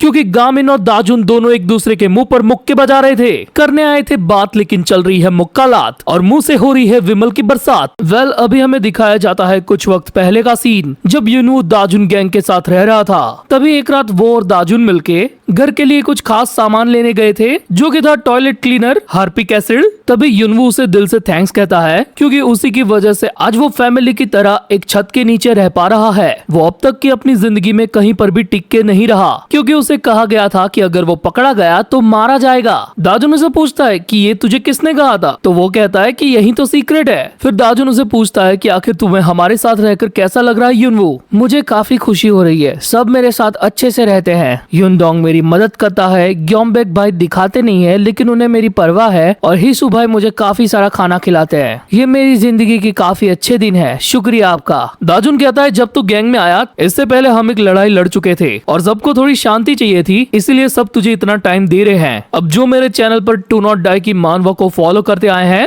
वो तो अच्छे से समझ जाएंगे कि दाजुन कौन सी लड़ाई की बात कर रहा है, जो युनवू के यहाँ आने से पहले हुई थी। युनवू पूछता है कि क्या आप लोग वो फाइट जीते? दाजुन कहता है ऑफ कोर्स हम जीते, लेकिन जब तक मैं सक्सेसफुली अपना बदला नहीं ले लेता तब तक इसके कोई मायने नहीं है। इसका अंत नहीं होगा जब तक मैं उसके किए का इंतकाम ना ले लूं। तो युनवू अज्ञान से सवाल करता है कि अगर आपने बदला ले भी लिया तो उसके बाद क्या? मैंने सुना है जो भी बदला लेना चाहता है उसे 2 कब्रें पहले ही खोद लेनी चाहिए, यानी कि एक अपनी और एक दुश्मन की। यानी कि तू कहना चाहता है कि बदला लेना बेकार है। तभी वो दोनों नोटिस करते हैं कि उनकी साइड की गली में एक बंदा बेचारे बुढ़े आदमी को कूट रहा था, पर इससे पहले कि वो उस बेचारे पर और ज्यादा घूंसे बरसाता, उसके मुंह पर दाजुन एसिड की बोतल फेंक के मारता है। एंड अगले ही पल खतरनाक जंप के साथ उसकी नाक पर पड़ती है नी स्ट्राइक। इस खतरनाक अटैक ने उसे दर्द डिस्को करवा दिया था। वो जमीन पर पड़ा पड़ा करहा रहा था। दाजुन उसकी तबीयत से धुलाई करता है और फिर कहता है, तुझे पता है मुझे इस बात की परवाह ही नहीं है कि बदला लेने के बाद मेरे साथ क्या होगा। मुझे डर इस बात का है कि अगर मैं वो ले नहीं पाया तो मेरे लिए मौत ज्यादा अच्छी है, क्योंकि जिसने मेरे परिवार को खत्म किया मैं उसे जीते हुए नहीं देख सकता। I must become the predator if I don't want be prey. बोले तो मैं शिकार नहीं बनना चाहता तो मुझे शिकारी बनना होगा। तभी युनवू देखता है कि दाजुन ने जिस बंदे को मार के लिटाया था वो पीछे से दाजुन पर एसिड अटैक करने वाला है। एंड तभी हम काफी स्पीड में देखते हैं कि एसिड हवा में उड़ चुका है, जो असल में युनवू ने बीच में आकर काउंटर करते हुए उड़ाया है, और वो ग्रेविटी के मारे सलमान भाई का नाम लेके उसी बंदे के मुंह पे गिर जाता है। ये पहली बार था जब दाजुन को युनवू की असली ताकत का अंदाजा हुआ कि वो कितना तेज और फुर्तीला है। फिर वो उसी लिक्विड के अंदर अपना रिफ्लेक्शन देखते हुए कहता है कि जरूरी नहीं है कि हर रिवेंज का एंड खून खराबे से ही हो, ऐसा भी तो हो सकता है कि इंतकाम के परे एक उजाला हो। इससे दाजुन को भी अंदाजा लग गया था कि युनवू की भी लाइफ का मकसद बदला लेना है, लेकिन इस बात को वो सीक्रेट रखना चाहता है। इसी के साथ सीन शिफ्ट होता है गामेन के स्कूल टेक्निकल हाई की छत पर, जहाँ दाजुन युनवू के बारे में ही उससे बात करने आया है, बट गामेन उसे क्रिमिनल बोलता है और कहता है कि उस हादसे के बाद वो कहाँ पर भागा मुझे सच में नहीं पता, लेकिन दाजुन को बस जाननी होती है डायरेक्शन कि वो किस तरफ भागा। आखिर तुम उसके बारे में इतना क्यूरियस क्यों हो? मैंने बस इतना सुना है कि पुलिस उसके पीछे पड़ी है, तो मुझे बस इतना बता कि आखिर उस क्रिमिनल के साथ तेरा क्या रिश्ता है? वैसे तेरी बातों से मैं समझ गया हूँ कि तू उस गुनहगार की मदद करना चाहता है। हाँ, लेकिन ज्यादा बन मत, क्योंकि तूने भी उसकी मदद की है। मुझे पता है तूने उसे जानबूझ के जाने दिया। इस उनके गामिन के पसीने छूट जाते हैं और वो बड़बड़ाने लगता है, तू बकवास बातें कर रहा है, वो मेरे हाथ से छूट गया था क्योंकि मेरा ध्यान उस गिरते हुए नाइफ को डॉज करने पर था। तो दाजुन कहता है कि काफी इंटेंस सिचुएशन के दौरान तूने दौड़कर डाइव मार के उसके विजन को ब्लॉक किया और चेयरमैन को चोट न लगे उस तरीके से उसे दूर किया। यानी कि जो तेरी स्पीड और रिएक्शन टाइमिंग है उससे तू चाहता तो तब भी हट सकता था, और यही वो पल है जिसे देखकर साफ पता चलता है कि तूने जानबूझ के युनवू को जाने दिया। सो हाँ, यहाँ पर और किसी ने नहीं, लेकिन दाजुन ने गामिन को एक्सपोज कर दिया है। लेकिन ये पढ़ाकू लौंडा इस लफड़े में इन्वॉल्व होना नहीं चाहता, इसलिए वो दाजुन के सामने ये रिवील ही नहीं करता कि जब मैंने युनवू को पकड़ा था तब वो रो रहा था। मैंने तुमसे पहले भी कहा ऐसा कुछ नहीं है, अगर तुम्हारी बातें खत्म हो गई हो तो प्लीज निकलो यहाँ से। दाजुन अज्ञान कहता है कि आखिर तू किस बात से डर रहा है? तुझे पहले ही पूरे सम्मान के साथ ब्रेव सिटीजन अवार्ड मिल चुका है, लेकिन अगर ये बात बाहर आई कि तूने जानबूझ के क्रिमिनल को जाने दिया तो तेरे फेमस बाप की इज्जत पे दाग लग जाएगा, है ना? ये सुनकर गामिन जो जा रहा था वो वापस से मुड़ जाता है। दाजुन कहता है कि मैं जानता हूँ तेरे फादर के बारे में, वो न्यूज की सुर्खियों में है अभी भी। एक बाप जो लोगों की जिंदगी बचाता है और उसका बेटा लोगों की लाइफ ही कुचल देता है। आखिर तू कहना क्या चाहता है? मैंने उस बंदे को रोका जो किसी की जान लेने वाला था। तो दाजुन गुस्से में कहता है, युनवू बस अपना बदला ले रहा था साले, इसलिए उसने दाजुन को कहा था कि मैं 15 दिन बाद वैसे भी मरने वाला हूँ। उसे पता था कि रिवेंज के अंत में उसे भी मौत मिलने वाली है, और वो आज तक एक जगह पर टिक कर इसीलिए नहीं रहा क्योंकि कोई बहुत पहले से उसकी जान के पीछे पड़ा है। अगर उसकी रियल आइडेंटिटी रिवील हो जाती तो वो कब का खत्म हो जाता। वो अब तक खुद को बचाते हुए जिंदा इसीलिए था क्योंकि उसे ये होप थी कि वो बदला ले सकता है। ये सारी चीजें याद करके दाजुन गामिन को कहता है कि तेरी बहादुरी के चक्कर में बेचारे का बदला अधूरा रह गया और तेरी ही वजह से अभी वो दर दर भटक रहा होगा। सो अगर तुझे पता है कि वो किस तरफ गया है तो मुझे बता।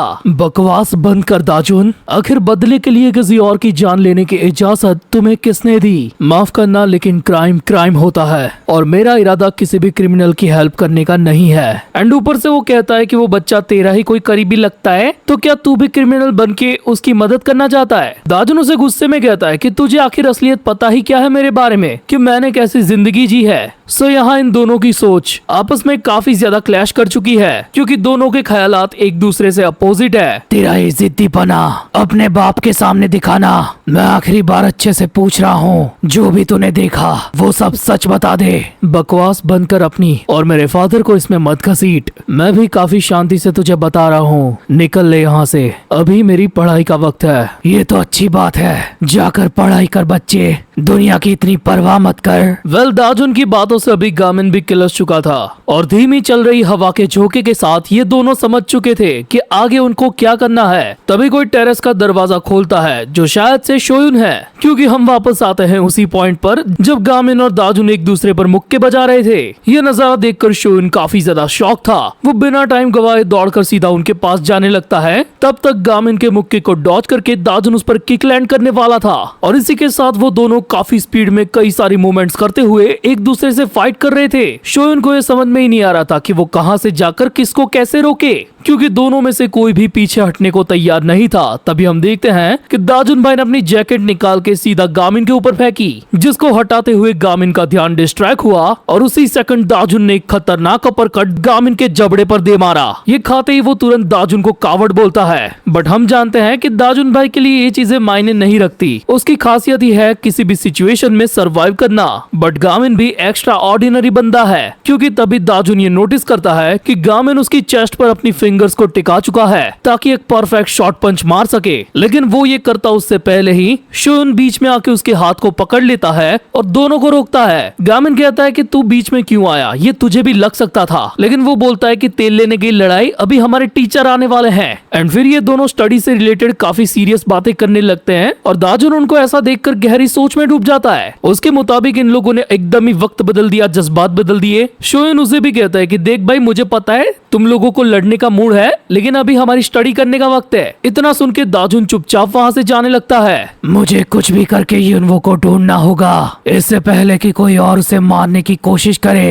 वेल, जब दाजुन गामिन की स्कूल से बाहर आता है तब उसे हिसू का कॉल आता है, जो काफी डेस्परेट होकर उसे पूछता है कि आखिर तू कहाँ पर है दाजुन। वो बता देता है कि मैं अपने पर्सनल काम की वजह से इंचियोन आया था। हाँ भाई, तू इंचियोन में है, लेकिन क्या सही में तेरी कोई बंदी है? वेल, हिसू ये सब इसीलिए पूछ रहा था क्योंकि अभी उनके वाईजे टावर में कोई दाजुन से मिलने आया है, जिसको देख के सभी के चेहरे लाल हो गए हैं। दाजुन ने ये कह दिया था कि भाई मेरी कोई बंदी नहीं है, आई एम सिंगल। बट फिर भी अभी हिसू को जलन हो रही थी, बिकॉज दाजुन को जो मिलने आया था वो और कोई नहीं बल्कि चेयरमैन साहब की बेटी शिया है। A really fucking pretty woman। अब इस पॉइंट से इस कहानी के काफी सारे राज खुलने वाले हैं, तो अपने दिल गुर्दे कलेजी को थाम के रखना। सीन शिफ्ट होने के साथ हमें दिखाई जाती है एक सीसीटीवी फुटेज, जिसके थ्रू पुलिस और डिटेक्टिव साथ मिलकर युनवो को ट्रैक डाउन करने में लगे थे।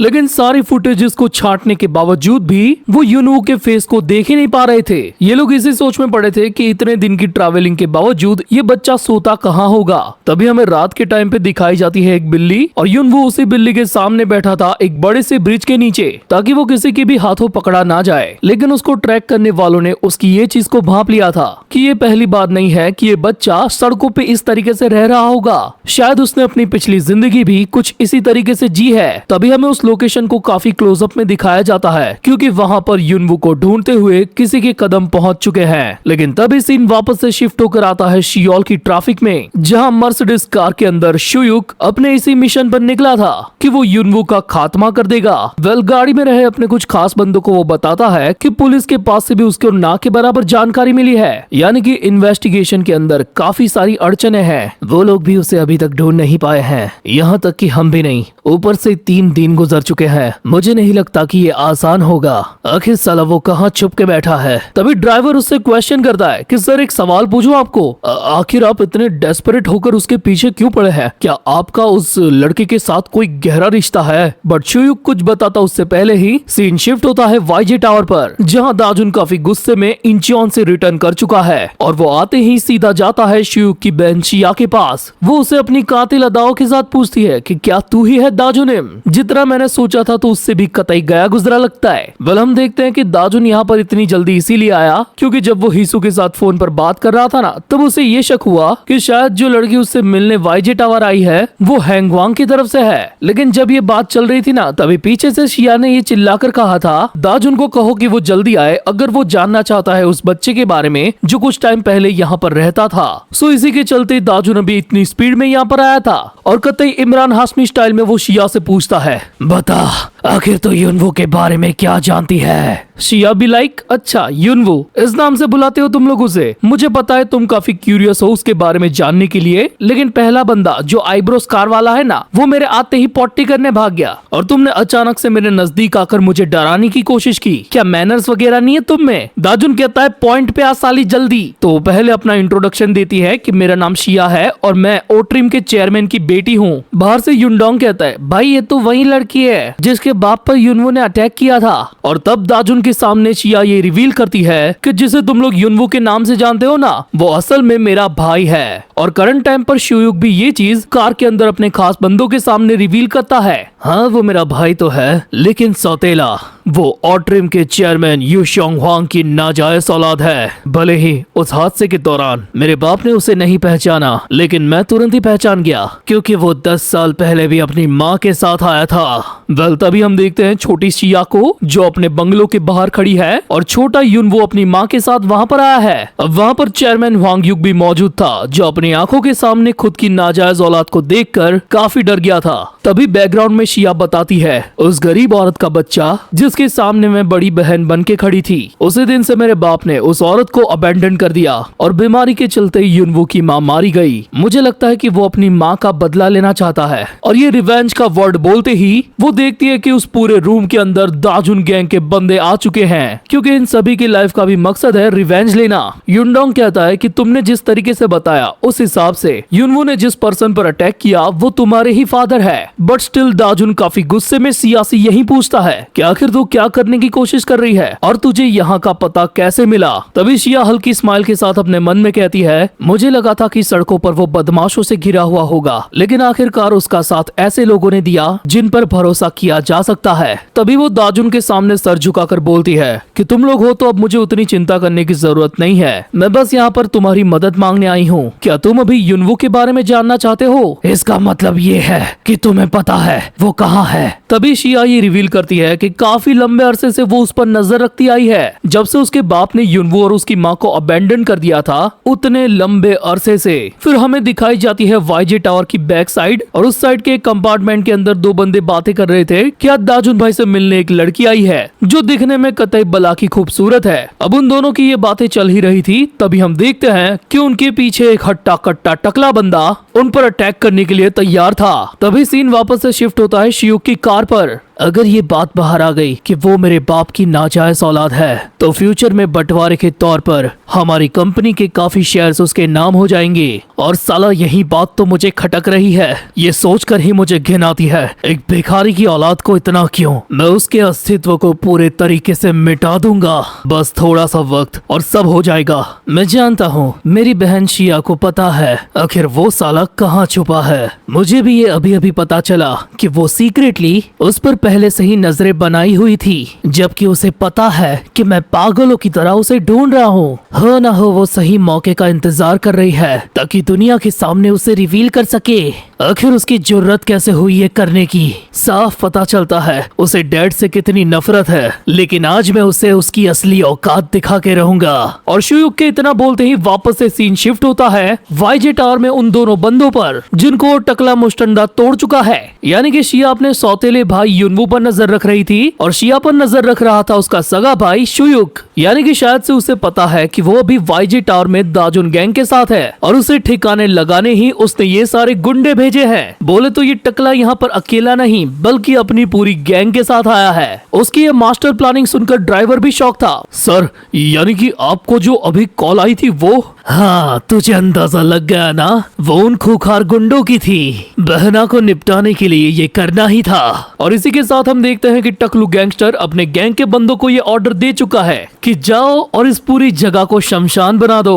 और वो सब दाजुन गैंग के बंदों पर टूट पड़ते हैं। ये अटैक की खबर सीधा एक बंदा जाकर दाजुन और बाकी सबको देता है। दाजुन भाई, काफी सारे गुंडे हुआंग शिया को ढूंढते हुए यहाँ पर आए हैं, यानी कि ये सभी लोग अभी काफी बड़े खतरे में हैं। दाजुन शिया को वहीं पर छोड़कर जाने लगा था, तभी वो चिल्लाकर बोलती है कि मेरा भाई और बाप सही में साइको है, हमें अभी के अभी यहाँ के पिछले दरवाजे से निकलना होगा। शायद से इन लोगों को मेरे भाई ने भेजा है, तो असल में वो लोग कोई आम इंसान नहीं होंगे, उनके सामने आखिर तुम टीनेजर्स क्या ही कर लोगे। तभी हम देखते हैं कि टकले के गुंडा लोग एक एक फ्लोर को क्लियर करते हुए ऊपर की तरफ आ रहे थे और टकला इसी सोच में डूबा था कि इस लड़की को डराना धमकाना और कुछ बंदों को मारना, इसके लिए कोई 200 मिलियन वॉन दे रहा है। बस शर्त ये है कि इस लड़की को जिंदा रखना है। एंड हाँ, वो शिया की ही बात कर रहा है और उसकी फोटो को देखते हुए काफी क्रीपी शक्ल बनाता है। तभी उसके पीछे उसका एक बंदा उड़ता हुआ आके गिरता है और देखते ही देखते उसके और 2-3 बंदे उड़कर सीधा उसके पैरों के पास आके गिरते हैं। टकला काफी ज्यादा सरप्राइज हो जाता है कि आखिर मेरे बंदों को कौन साला उड़ा के फेंक रहा है। इतने में एक और उड़ता हुआ आके वापस से उसके सामने गिरता है और उसकी शक्ल बता रही होती है कि काफी गंदी कुटाई की है किसी ने इसकी। और इतना काफी नहीं था तो उसके भी ऊपर अगले ही सेकंड हम टकले के मुंह के आगे देखते हैं शेजवान चटनी की पिचकारी, क्योंकि उसके लेफ्ट साइड से एक और बंदा उड़ता हुआ आके सीधा राइट साइड पे गिरा। तभी उसके पीछे अंधेरे में से एक बंदा बोलता है, साले थोड़ी देर हगने क्या गया, तुम भड़वों ने नाक में दम कर दिया। सेम इसी तरह उसकी राइट साइड से भी एक बंदा अंधेरे में चलता हुआ आते हुए बोलता है, मैं भी बस थोड़ी ही देर के लिए जॉगिंग करने गया था और जब यहाँ आया तो देखा बिन बुलाए बाराती।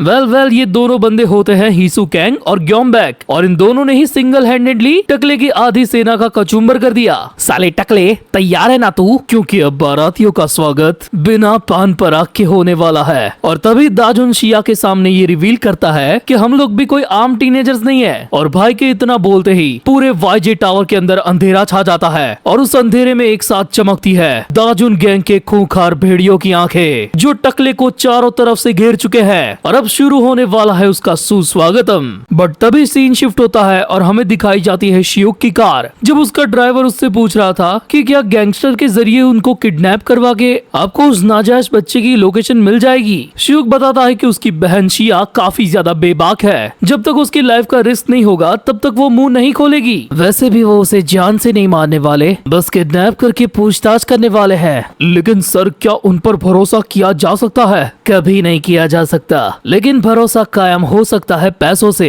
एंड तभी हम देखते हैं कि इतने सारे लोगों से घिर जाने के बाद टकलू जोर से चिल्लाता है, सालो उठो, 200 मिलियन वॉन मिलने वाले हैं हमें, इसके लिए क्या तुम इतना भी नहीं सह सकते? और भाई पैसों की अमाउंट सुन के वो लोग कतई भूत की तरह उठने लगते हैं। एंड पैरेलली शियुक बोलता है, ऐसी कोई भी चीज नहीं है जो पैसा सॉल्व ना कर सके।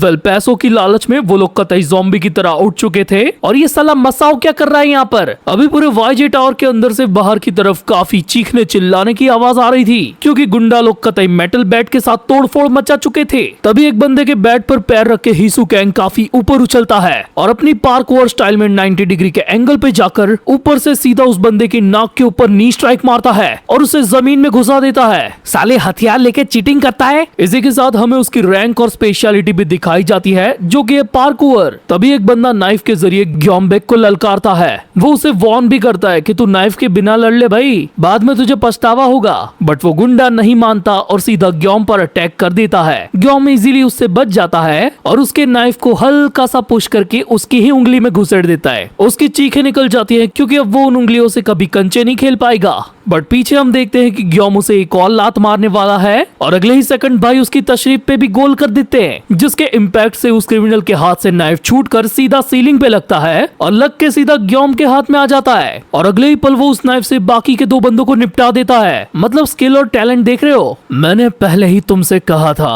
अगर तुमने चाकू निकाला तो बाद में तुम्हें ही पछतावा होगा। वेल, हमें यहाँ पर ग्योमबैक की भी रैंक और स्पेशलिटी दिखाई जाती है, जो है कालियारनेस। तभी उसकी गुद्दी पर एक भारी भरकम हाथ आकर उसे जकड़ लेता है, जो उस टकलू लीडर का था, और उसने ग्योमबैक को कतई जंपिंग बॉल की तरह पटक के फेंका। उसका एक खतरनाक अटैक देखकर गैंग के बाकी लोग भी दंग रह गए थे। कुछ बंदे सीधा दौड़कर ग्योम की मदद करने आ रहे थे और अपना भाई मन में कहता है कि यह बंदा सच में काफी टफ है। तभी हम देखते हैं कि टकला कतई बीस्ट मोड में जा चुका है और अपनी मुट्ठी का भरपूर इस्तेमाल करते हुए वो दाजुन गैंग के बंदों पर एक के बाद एक हैमर पंच मार रहा था। वेल, हमें यहाँ पर उसकी ऑरा फार्मिंग के साथ उसके भी कांड, रैंक और स्पेशलिटी दिखाई जाती है। नाम है वैंग चुंग्योल और वो क्रिमिनल ऑर्गेनाइजेशन ओशियोंग यूथ एसोसिएशन का एग्जीक्यूटिव है। वो 4 लोगों को असॉल्ट कर चुका है, उस पर 7 इल्जाम है असॉल्ट के, 3 लोगों को टपका चुका है ये, और साले के नाम पर 17 क्रिमिनल रिकॉर्ड्स है। और स्पेशलिटी क्या है पता है? Motive for crimes. और मोटिव किसका? पैसा। और अपने इसी मोटिव के साथ वो अभी एक के बाद एक बंदे को पेलता जा रहा था। तभी सीन शिफ्ट होता है और हमें फोन में एक न्यूज दिखाई जाती है जो युनवू के पी होटल वाले कांड की ही है, जिसे देख रहा था गांडू chairman Huang Yunchuk. Damn it, damn it, damn it, damn it, वो साला हराम का पिल्ला अभी तक नहीं पकड़ा गया। आखिर में मेरी इज्जत पर दाग लगने वाला है। वो चूजा साला मुझे कहीं का नहीं छोड़ेगा। तभी हमें उसके फ्लैशबैक के थ्रू दिखाया जाता है कि जब युनवू की मॉम प्रेग्नेंट थी तब उसने उसका अबॉर्शन करवाने के लिए भी कहा था। मुझे तभी उसका खात्मा कर देना चाहिए था, तो आज ये दिन ना देखना पड़ता। तभी सीन वापस से आता है वाईजे टावर के अंदर, जहाँ टकला एक के बाद एक के बाद एक के बाद एक बंदों पे घूसे बरसाए जा रहा था। तभी अचानक से युनडोंग काफी ऊंची जंप मारता हुआ सीधा टकले के टकलू पे हेडबट मारता है। एंड ये अटैक उसके लिए भी अनएक्सपेक्टेड था, पर युनडोंग ने अपनी पूरी ताकत लगा दी। पर इतना काफी नहीं है, टकला अगले ही सेकंड युनडोंग को लात मार के दूर उड़ा देता है। युनडोंग के अटैक से बस उसकी थोड़ी सी टीक फूटी थी और थोड़े से हल्के चक्कर आए थे बस। वो चिल्लाता हुआ इस बात का आगाज भी कर देता है कि मैं इतने जल्दी नहीं हारने वाला। तभी उसके सामने अंधेरे में से एंट्री होती है फाइनल बॉस की। दाजुन भाई आते ही देखते हैं कि युनडोंग मार खा के उनके पैरों में पड़ा है। वो उसे शाबाशी देता है कि तूने जो भी किया काफी अच्छा काम किया। तभी टकला अपनी बातें बड़बड़ाता हुआ दाजुन की तरफ बढ़ता है। वेल, तब तक ग्योमबैक भी रिकवर कर चुका था। वो दाजुन से कहता भी है कि क्या तुझे मेरी मदद चाहिए? अब हटा सावन के घटा, खा खुजा, पत्ते बुझा, मेरे सामने रिलैक्स होकर क्या दिखाना चाहता है? पर तभी टकलू चुंग्योल कुछ देखकर वहीं पे रुक जाता है, बिकॉज दाजुन के पीछे उसे दिख गया था अपना फाइनल टारगेट शिया हुआंग। वो कतई हॉर्नी निगाहों के साथ कूदता हुआ उसकी तरफ आगे बढ़ता है, क्योंकि मजा करते हुए उसे 200 मिलियन भी मिलने वाले हैं। बीच में खड़े दाजुन को देखकर उसे लगता है कि ये भी कोई ओंगा पोंगा बंदा होगा, तो मैं उसे भी मजे मजे में निपटा दूंगा। पर तभी एक खतरनाक घूसट के साथ वो जमीन से 5 इंच ऊपर उठ जाता है, क्योंकि दाजुन ने उसे कतई पसली तोड़ लिवर पंच मारा था, जो इतना ज्यादा ओपी था कि हमें उसकी शॉकवेव्स निकलते हुए दिखाई गई है। दाजुन भाई के एक ही मुक्के ने इसके मुंह और नाक से टमेटो सॉस की पिचकारी निकलवा दी थी, और उसकी ये हालत देखकर शिया भी शॉक हो जाती है। मैं बोल रहा हूँ ना भाई, वो बन गई दाजुन भाई की फैन। फिर हमें दिखाया जाता है दाजुन भाई का परिचय, जो कि इस पूरी गैंग के करता धरता है। उनकी उम्र 17 साल है, गैंग में वो नंबर 1 है, और उनका होम टाउन है गोरुगु। और भाई की स्पेशलिटी है सर्वाइवल। वैसे अभी दाजुन के पास बर्बाद करने को टाइम ही नहीं है, उसे जल्दी से युनवू के पास जाना है। तो वो इस बात का ऐलान कर देता है कि मैं इस टकले के साथ फुल फोर्स में लड़ूंगा। वैसे टकलू स्लोली दाजुन के पंच से रिकवरी कर रहा था, और उसको एक जगह पर खड़ा देखकर शिया के मुंह से निकल जाता है कि आखिर कैसे उसने ये किया। तभी उसकी साइड में टकले की गैंग का एक बंदा पिटकर गिरता है, और उसकी और ज्यादा धुलाई करते हुए हिसू बोलता है, अरे भाभी जी, इसको लिवर बिलो बोलते हैं। ये जब पड़ता है ना तो बॉडी जम जाती है, ऐसा लगता है कि गोली लगी हो। तो वो हिसू से डरते हुए पूछती है कि आखिर वो कौन सा मार्शल आर्ट है जो दाजुन कर रहा है? ना जी ना, दाजुन ने किसी एक मार्शल आर्ट को पूरे तरीके से सीखा ही नहीं है, भाई ने बस सरवाइव करना सीखा है। एंड हम देखते हैं कि दाजुन टकले को टो टू टो टक्कर दे रहा था। वो उसके खतरनाक पंच से भी बचता है, और धरती माँ का सपोर्ट लेते हुए उसके लेफ्ट टकले पर एक ओपी किक दे मारता है। और आपको याद ना हो तो बता दूं, कुछ इसी तरह का सेम मूव हिसू कैंग लैब एच वाले आर्क में भी कर चुका है, तो शायद ये दाजुन ने हिसू से ही कॉपी किया है। तभी हमें दिखाया जाता है कि इस एग्जैक्ट टाइम पर युनवू के पास कोई ब्लैक सूट वाला चश्मिश बंदा पहुंच चुका है, जो उसे उसकी बड़ी सिस्टर शिया के बारे में बता रहा था। वेल, शिया और गैंग के बाकी लोग मस्त एक जगह पर खड़े खड़े दाजुन भाई का प्रोग्राम देख रहे थे कि कैसे वो टकलू चुंग्योल की धुलाई कर रहे थे। इवन उसकी ही गैंग का एक टकलू जो मार खा के नीचे पड़ा हुआ था, वो भी इस नजारे को देख रहा था। उसे अपनी कहानी एक आंख पर यकीन ही नहीं हो रहा था कि चुंग्योल भाव की हालत भी कोई ऐसी कर सकता है। उसे याद आता है पास्ट का एक सीन, जब उसके लीडर चुंग्योल ने एक बंदे को काफी गंदा कूटा था। वो बेचारा अपनी फैमिली के लिए उससे रहम की भीख मांग रहा था, लेकिन तब इस टकले ने उस पर जरा भी रहम नहीं किया था, और शायद से उसके परिवार को भी खत्म कर दिया था। लेकिन आज खतरनाक मुक्कों के जरिए दाजुन दाजुन इसको ही खत्म करने वाला था। इवन चुंग्योल को भी मार खाते हुए ये यकीन ही नहीं हो रहा था कि एक बच्चा उसकी इतनी गंदी धुलाई कर रहा है। तभी वो काफी फुल स्पीड में दाजुन पर एक रिवर्स जैब मारता है, जिसको दाजुन ने ब्लॉक कर लिया था। पर ये देख के शिया की धड़कनें बढ़ गई थी, क्योंकि अब टकला अपनी फुल पावर के साथ दाजुन पर मुक्के बरसा रहा था। दाजुन पीछे की साइड झुक के उससे बचने का ट्राई करता है, पर इसी बात का फायदा उठाकर चुंग्योल उसके पैर पर एक किक मार देता है, जिससे दाजुन बैलेंस खोकर सीधा नीचे गिर पड़ता है। और फिर टकलू चुंग्योल अपने भारी भरकम पैर के पंजों से दाजुन के मुंह पर धड़ाधड़ लाते बरसाने लगता है। उसे अपने अटैक्स पर इतना ज्यादा भरोसा था कि उसने अभी से हंसना शुरू कर दिया था, लाइक जीत उसकी ही होने वाली है। ये देख के शिया तुरंत ही हीसू को कहती है कि जल्दी जाओ, मदद करो अपने दोस्त की, लेकिन उसके चेहरे पे तो खामोशी थी। वेल इस मोमेंट पर वो जो कानिया टकलू नीचे गिरा हुआ था ना, वो खुश हो जाता है। उसे लगता है चुंग्योल भाव के अच्छे दिन आ गए। तभी उसके पीछे से आवाज आती है, साइज और ताकत के मामले में ये टकला हर तरीके से बेहतर है, यानी कि चांस ही नहीं है कि वो हार सकता है ना। वेल ये आवाज थी ग्योम्बैक की, जो उस बंदे की पीठ सहलाते हुए कहता है, तू भी यही सोच रहा था ना। और तब हीसू कहता है, अरे भाभी जी, हम मदद इसीलिए नहीं कर रहे क्योंकि दाजुन भाई की इज्जत का सवाल है। आप थोड़ी देर रुको, आपको पता चल जाएगा।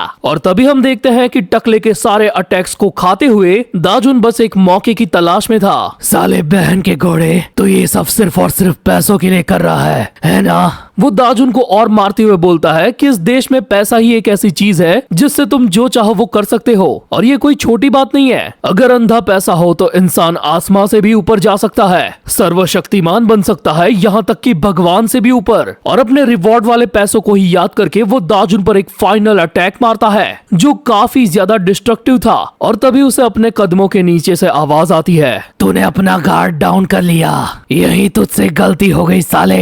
वेल दाजुन काफी परफेक्ट तरीके से उसके पैर को ग्रैब कर चुका था, और अगले ही पल हमें आवाज सुनाई देती है, खटैक। और दर्द के मारे चुंग्योल चिल्ला उठता है और अपनी पीठ के बल धड़ाम से नीचे गिरता है, क्योंकि दाजुन उसके पैर को पूरा 360 डिग्री घुमा के तोड़ के मोड़ चुका था और अपनी जगह पर कतई स्वैग में खड़ा भी हो गया था। पर तब भी ये टकला कराता हुआ दाजुन को धमकी देता है कि मैं तेरे टोटे टोटे कर देवांगा। पर साले के इतना बोलते ही दाजुन उसके मुंह पर ऐसे किक मारता है जैसे कि उसका थोबड़ा कोई फुटबॉल हो। आराम से देख साले, कौन जीता, देखा कि नहीं, हमारे बॉस ने तेरे टकलू की क्या हालत कर दी। ये कोई फिजिकल कैपेबिलिटी और स्किल्स की वजह से नहीं हुआ, ये इसीलिए हुआ है क्योंकि हमारा भाई एक नंबर का येड़ा है। और अगले ही सीन में हम देखते हैं कि दाजुन ने साइड पर पड़ी वो लकड़े की बेसबॉल बैट अपने हाथ में उठा ली थी, और अगले ही पल वो काफी गुस्से में उस बैट को टकले के टकलू पे दे मारता है, और इतनी जोर से मारता है कि भाई बैट के 2 टुकड़े हो जाते हैं। What a brutal diabolical panel. और इसी के साथ टकलू चुंग्योल का काम 25 हो चुका था। ये नजारा देख के शिया की भी फट चुकी थी, और तभी दाजुन पलट के बाकी सब की तरफ देखता है, और ये नजारा काफी डरावना था।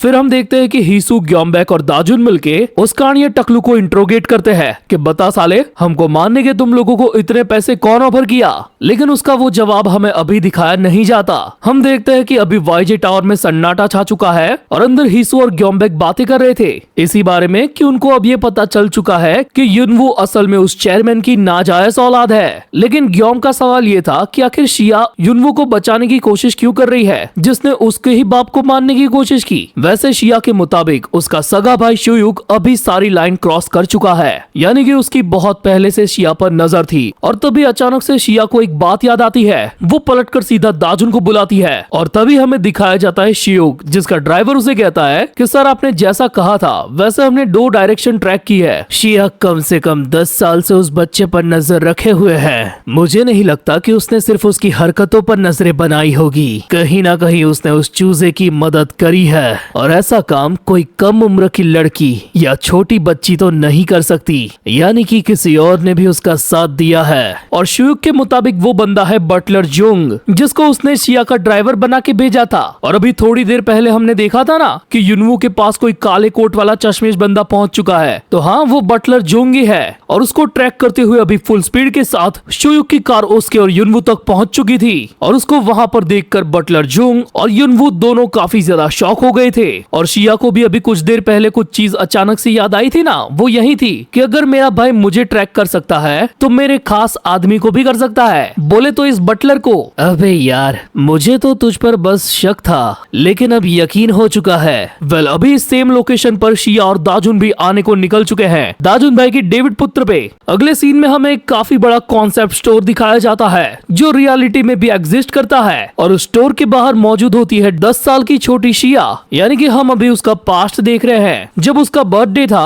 और अंकल बटलर जुंग उसे उसकी पसंद की चीजें दिलवाने आए थे क्योंकि चेयरमैन ने उनको ऑर्डर दिया था कि बर्थडे के दिन शिया को जो भी चीज चाहिए चाहे वो कितनी भी महंगी हो वो उसे लेकर दे। लेकिन 10 से भी ज्यादा लग्जूरियस शोरूम्स घूमने के बाद भी शिया को कुछ भी पसंद नहीं आता और जब इस बात को बटलर जुंग अपने मालिक से कह रहा था तब अचानक से शिया उसे बुलाने लगती है और अचानक से उसे एक तरफ पॉइंट करके दिखाती है कि मुझे वो चाहिए। वेल शिया ने उंगली की होती है एक टेडी बियर पर जो उसकी ही जितनी एज की एक बच्ची के हाथ में था और उसके साथ उसके फादर भी मौजूद थे। बटलर कहता है कि सच में ये आपको चाहिए एंड अगले ही सीन में हम देखते हैं कि वो लोग गाड़ी में बैठ के वापस घर पे रिटर्न आ रहे थे और बटलर शिया को सॉरी कह रहा था क्योंकि वैसा टेडी उसे किसी भी जगह पर नहीं मिला क्योंकि उसकी बिक्री कुछ टाइम पहले से ही बंद हो चुकी है और इस बात को जानकर शिया थोड़ी सी उदास थी। लेकिन जब ये बात चेयरमैन हुआंग यूक को पता चली तो वो अचानक से किलस गया।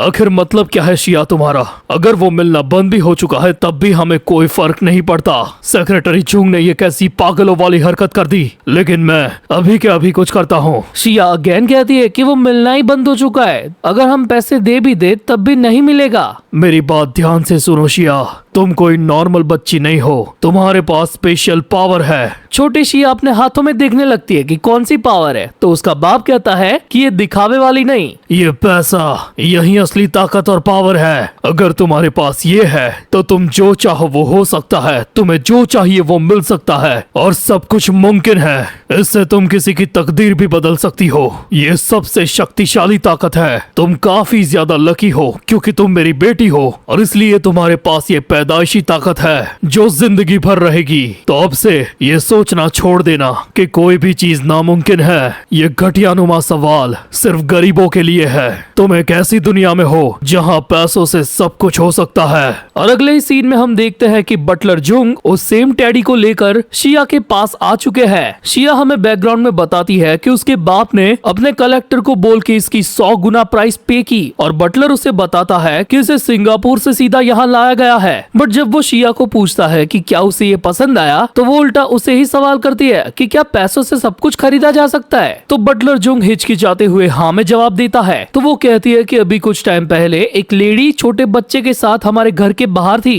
जिनको मैंने काफी करीब से देखा था। वो बता रही थी कि उनके साथ जो छोटा बच्चा है वो मेरा छोटा भाई है। बटलर डरते हुए कहता है कि आखिर आप उसको क्यों याद कर रही हो, वो वैसे भी नाजायज औलाद है। लेकिन तभी वो उसके सामने डिमांड रखती है कि मैं चाहती हूँ कि तुम उसे प्रोटेक्ट करो, उसके बदले में मैं आपको पैसा दूंगी क्योंकि डैड ने कहा है कि मेरे पास बहुत सारा पैसा है और पैसा कुछ भी कर सकता है, यानी कि कुछ भी इम्पॉसिबल नहीं है। अगर मैंने मदद नहीं की तो वो बच्चा मारा जा सकता है। बटलर इस बात को सीरियसली लेना नहीं चाहता था लेकिन शिया उससे रिक्वेस्ट करती है कि प्लीज वो उसकी हेल्प करे। तो छोटी शिया का मन रखने के लिए वो हाँ कह देता है और ये बात उन लोगों के बीच में एक सीक्रेट थी जो आज उसके सगे भाई शियुक के सामने खुल चुकी है। हम देखते हैं काफी ज्यादा ट्रैफिक में से कट मारते हुए दाजुन भाई डेविड पुत्र को फुल स्पीड में भगा रहे थे और साथ में बातें भी कर रहे थे कि कैसे पिछले 10 सालों से सेक्रेटरी जुंग बिना चेयरमैन को पता चले युनवू की मदद करते आ रहा है। शिया के कहने पर टाइम टाइम पे वो युनवू को रैंडमली सारी चीजें प्रोवाइड करता था जिससे वो सड़कों पे सरवाइव कर सके, पर युनवू के नजरिए से उसे ये सारी चीज लक के बेसिस पर मिलती थी। शिया दाजुन को बताती है कि आज भी उसने अंकल जुंग से कहा था कि वो युनवू को ढूंढे और शायद से उसके भाई शियुक ने अंकल का पीछा किया है और अभी वो भी युनवू की लोकेशन जान चुका होगा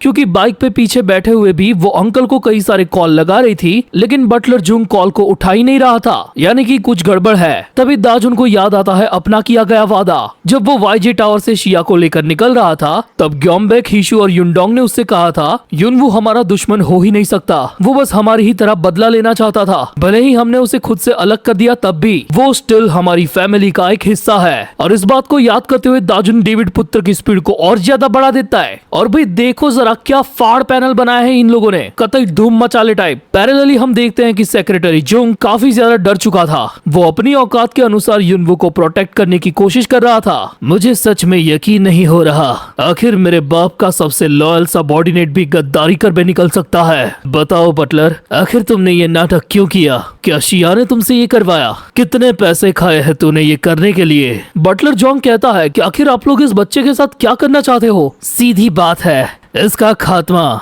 वो मेरे बाप का दुश्मन है। लेकिन क्या सिर्फ इसीलिए क्योंकि वो सौतेला है? जरा इस कमीने के तेवर तो देखो।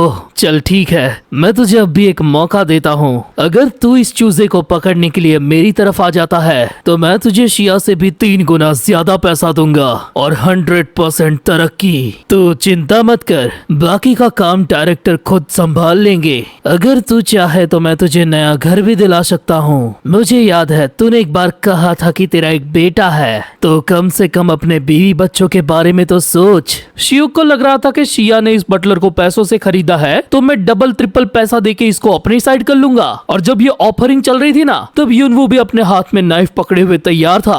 ओए चूजे, मुझे दिख रहा है तेरे हाथ में वो जो चाकू है ना, उसे फेंक दे। इस बंदे के सामने तू कुछ नहीं कर पाएगा क्योंकि ये फॉर्मर स्पेशल फोर्स का मेंबर रह चुका है। और तभी हमें इस बंदे का प्रॉपर इंट्रोडक्शन दिया जाता है। सिक्योरिटी डायरेक्टर ऑफ ओट्रिम क्योंग शुंगजिन, former special welfare commander 7XX operations unit, republic of Korea army. और अब तक अपन लोग इसको बस ड्राइवर समझ रहे थे। मेरा कमजोर बाप भले तुझे मार नहीं पाया, लेकिन ये जरूर मार देगा। यानी कि सिचुएशन यहाँ पर काफी ज्यादा टेंस हो चुकी थी। उतने में वो डायरेक्टर बटलर जुंग को कहता है, अब बहुत हो गया, उस बच्चे को पकड़ के अपनी जिंदगी संवार ले, तेरे पास बस गिनती के कुछ सेकंड्स है। और उसकी तरफ बढ़ते हुए वो काउंटडाउन शुरू कर देता है।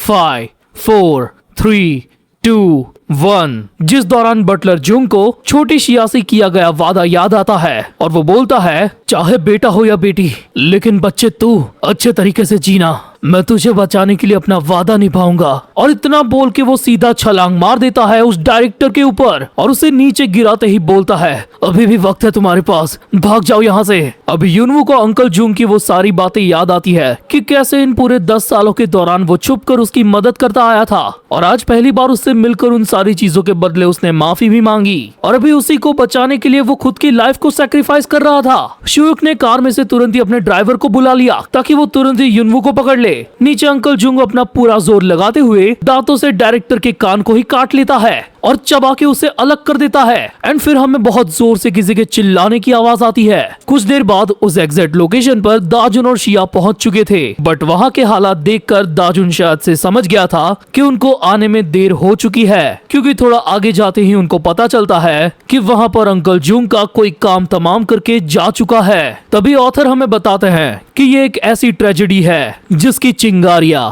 हर एक डायरेक्शन में उड़ने वाली है और उससे हर तरफ उठने वाली है आग की वो लपटे। आने वाले कुछ दिन काफी ज्यादा खौफनाक होने वाले हैं, क्योंकि आमने सामने की टक्कर के साथ शुरू होने वाला है द ग्रेट वॉर। और इसी के साथ ये वीडियो यहाँ पर एंड होती है। प्लीज मुझे कमेंट्स के अंदर बताना कि आपको मेरी एक्सप्लेनेशन कैसी लगी और इस मानवा का आपका फेवरेट कैरेक्टर कौन सा है। वेल, आगे और भी ज्यादा एक्शन जैक्शन होने वाला है। तब तक के लिए बाय। वेल, हमारे दोनों लौंडे जब लॉबी में चलते हुए जा रहे थे, हमारे दोनों लौंडे जब लॉबी में